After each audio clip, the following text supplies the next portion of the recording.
posisi namanya mesin pressing continuous. Ya, kenapa disebut pressing continuous? Karena alurnya langsung dia bergerak sendiri, ya, dari depan ke belakang. Yang pertama kita tekan adalah kita harus men-switch power, ya, di bagian sini. Ya, ini powernya, ya, di bagian on, ya. Kemudian di sini kita lihat ada indikator-indikator. Ya, indikator di sini adalah yang pertama adalah ada fusing time control, yang artinya adalah waktu untuk memproses interlining seberapa lama dia dapat diakses sehingga penempelannya sempurna. Kemudian di sini ada indikator suhu yang menentukan adalah berbagai macam suhu yang disesuaikan dengan kondisi atau sifat-sifat dari yang namanya interlining atau fuselin, ya. Kemudian di sini ada pressure indikator di mana ini ada menentukan tekanan, ya, tekanan yang untuk memposisikan proses penekanan antara beban di dalam pressing continuous ini kepada bahannya ini sendiri, ya, seperti itu, ya.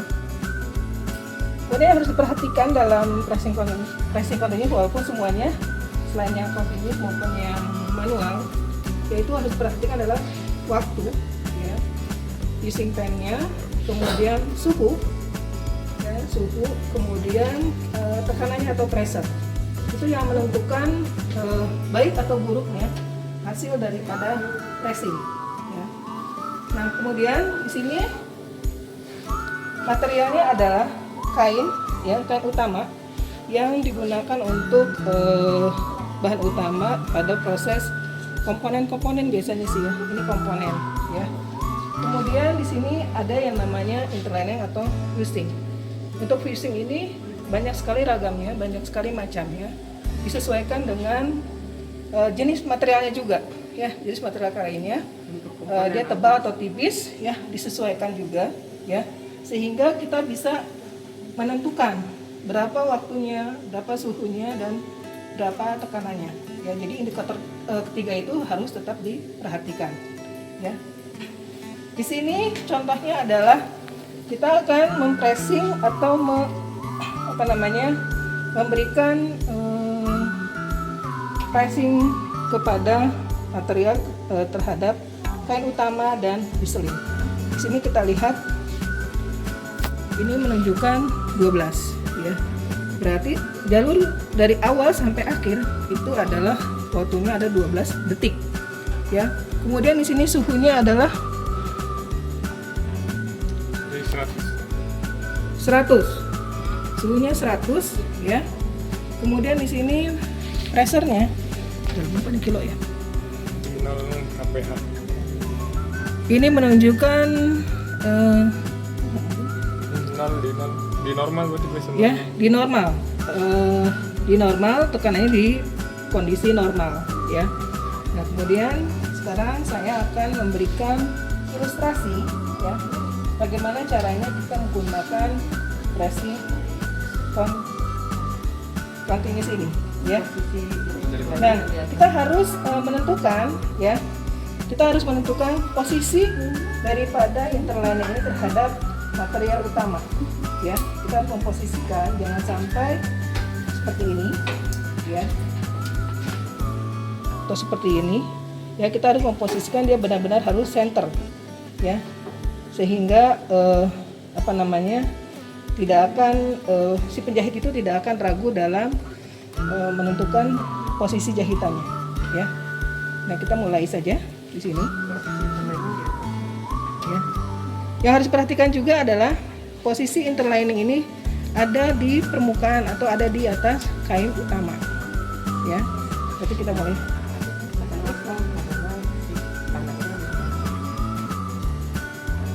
Ya. Kemudian kenapa dia harus di permukaan, ya? Karena pertama suhunya itu ada di bagian atas, Kemudian tekanannya juga mungkin dia di dalamnya sih ada apa namanya, ada semacam beban-beban seperti itu ya. Itu juga adanya di atas dan bawah ya. Kita mulai saja.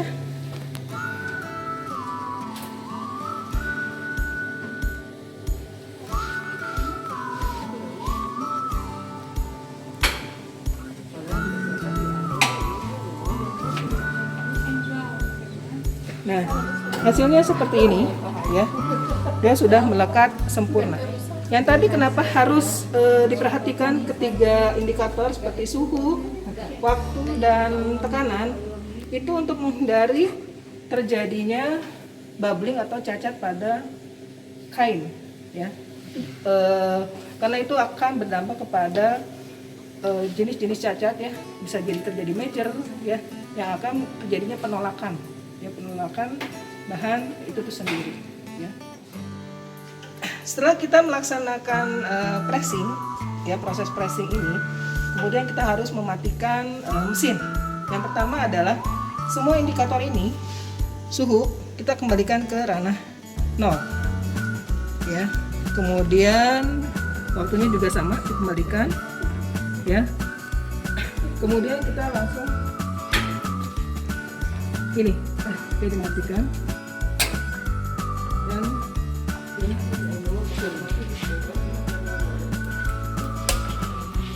ya selesai. Sekarang kita ada di depan mesin masih sama dengan mesin pressing, tapi sistemnya manual ya. Dimana kalau manual ya itu manual kerjanya ya. Tetap sama, di sini kita harus switch ya ke indikator on ya, di sini ya on, ini udah off, in ya. Kemudian di sini ada indikator ini adalah indikator suhu ya, sama juga dengan yang continuous. Di manual juga di sini kita harus tahu berapa suhunya, kemudian sini waktunya ya. Nah, yang tidak tertera adalah tekanan. Jadi sini tekanannya apa namanya, sudah disesuaikan bahwa beban yang diterima itu sama saja ya, beban yang diterima itu sama saja. Nah, di sini sama dengan continuous ya. Ini adalah material utama yang akan diberi piselin atau kain keras ya. Kemudian ini ada piselin, di mana sini ada glue atau lemnya ya, yang nanti bisa menempel pada kain utama ya. Dan posisinya juga tetap harus di center ya, agar memudahkan penjahit dalam memfokuskan mana bagian-bagian atau allowance dalam penjahitan ya. Kita simpan seperti ini ya. Tapi yang sebelumnya suhunya sudah ditentukan terlebih dahulu, kemudian waktunya, karena ini tekanannya dianggap sama untuk seluruh material ya. Nah, dilakukan dengan ini dijatuhkan, kemudian kita kunci ya, berarti di sini sudah sedang proses pengepresan. Nanti akan ditentukan oleh waktu, di mana nanti waktunya itu kalau sudah sampai waktu yang diinginkan, dia akan berbunyi ya, yang menandakan bahwa proses pengepresan itu sudah selesai. Kalau sudah terdengar bunyi, berarti ini proses pengepresan ini sudah selesai dan kita akan membuka alat pressing manual ini ya. Nah, ini berarti prosesnya sudah selesai. Dia sudah melekat ya. Si piselin sudah melekat ke bahan utama. Yang harus diperhatikan juga, dia tidak boleh terjadi cacat pada kain ya. Tidak boleh terjadi cacat atau yang disebut dengan bubbling. Dia mungkin bisa menembus ke depan atau ke belakang. Karena si glue-nya atau lemnya itu muncul di bawah atau di permukaan yang tersebut, yang akan mengakibatkan cacat produk ya. Nah, setelah kita selesai ya proses pressing, sama juga ya, kita tetap harus menormalkan kembali suhu ya. Ini kita normalkan kembali ke bagian 0 ya. Kemudian waktu juga kita kembalikan lagi ya. Waktu juga kita kembalikan kembali. Kemudian powernya juga kita kembalikan ke off seperti itu. Artinya proses pressing dengan mesin manual ini telah selesai. Terima kasih. Tadi saya sudah menjelaskan bagaimana proses penggunaan mesin pressing continuous dan manual. Ya. Nah untuk manual itu juga banyak, bukan banyak sih, ada beberapa. Yang di sini disebut dengan setrika atau iron elektrik. Ya. Di sini ada kelemahannya dan ada juga kelebihannya. Kelemahannya atau kekurangannya adalah dia tidak bisa membaca, artinya bisa membaca seperti abjad gitu. Dia tidak bisa menentukan ya, suhu yang terbaik untuk material yang akan kita pressing, baik untuk kain utama maupun interlining. Tapi di sini sehingga kita tidak bisa melihat berapa tekanannya, karena kalau dengan tangan manusia kita tidak bisa mengukur tekanan yang kita berikan itu berapa, karena tiap orang itu akan berbeda. Contoh misalkan orang yang kurus akan berbeda dengan orang yang gendut ya, dalam cara proses penekanannya itu akan berbeda. Nah, waktunya juga mungkin akan berbeda ya, sehingga kelebihannya adalah prosesnya bisa cepat ya. Berarti ada keuntungan dan kekurangannya seperti itu ya. Nah di sini mungkin di mesin di setrika elektrik ini, yaitu mungkin saudara sudah tahu ya bahwa di sini ada indikator ya,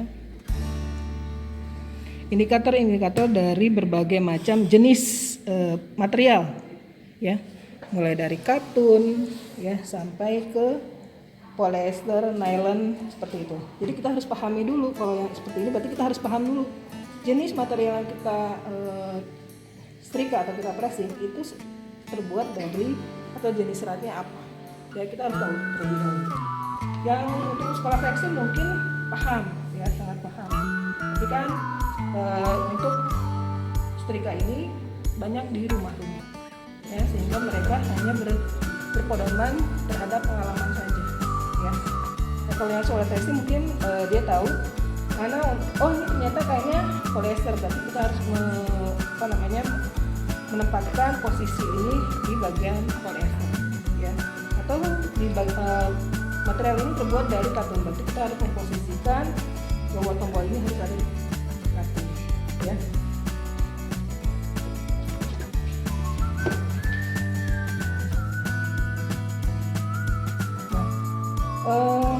Kemudian kalau kita kurang paham terhadap jenis material apa ya, yang digunakan, itu terkadang kita bisa mengakibatkan material itu mengkilap ya. Artinya apa kalau mengkilap itu?